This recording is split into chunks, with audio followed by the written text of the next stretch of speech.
Bom, como vocês estão vendo aí, fiz um pequeno reparo.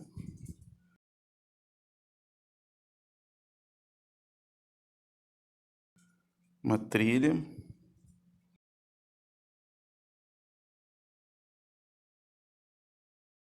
Aqui do Durepox, né?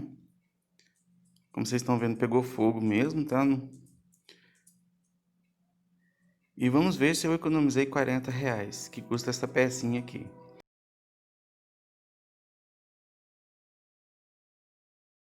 Vou montar e vou tentar ligá-lo.